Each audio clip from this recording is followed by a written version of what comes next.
So we're talking today to Dr. James Galbraith, Professor of Economics at University of Texas at Austin. James, you just got done with a conference on the crisis in the Eurozone. There's a lot of people here that I know, they hear a lot about that crisis. They hear that there's a rescue plan, one rescue plan after another. But I think there's a lot of confusion as just what that crisis is, how it got started, and so on. Could you give us some background? Yes, well, we had to, for 2 days at the University of Texas at Austin, a group of, let's say, roughly 20 specialists in the area at a very, I think, distinguished, articulate, and knowledgeable group of people from all over Europe and Europeanist base in the United States. And I could tell you some of the people who were there. Yanis Varoufakis, who was our keynote speaker, is one of the most prominent commenters and participants in the debate over the European crisis. Heiner Flassbeck, former Deputy Minister of Finance of the Federal Republic, came from Geneva, where he is with UNCTAD. Jan Toporowski of the University of London. Anna Parges from Paris. A whole series of very interesting and capable people. In terms of what the group as a whole considered to be the major elements of the crisis, I think, first of all, there was an understanding that while this is primarily a banking crisis, that is to say, it is a crisis of the financial system, it is a crisis which has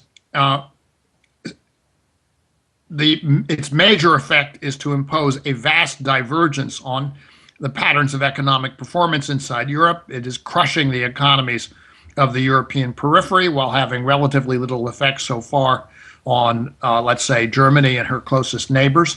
It is a crisis which is built out of the inadequacies of the European architecture and the underlying ideology that prevailed at the time that the Eurozone was created, which has been shown to be plainly inadequate to dealing with the debtor-creditor relationships that presently exist inside Europe. Okay, what do you see those inadequacies as being? Well, they are legion, but in some ways it's quite simple. When sustainable debt relationships build up between two partners, there's only two ways of dealing with them. One is for one of the partner to continually refinance, and that is what happens as between China and the United States. The Chinese are in no position to demand any change in the form of payment they get.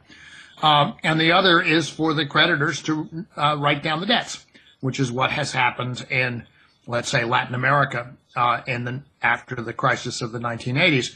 And Europe has been resisting both of those alternatives, with the result that the attempt to pay the debt crushes the economies in the debtor zones.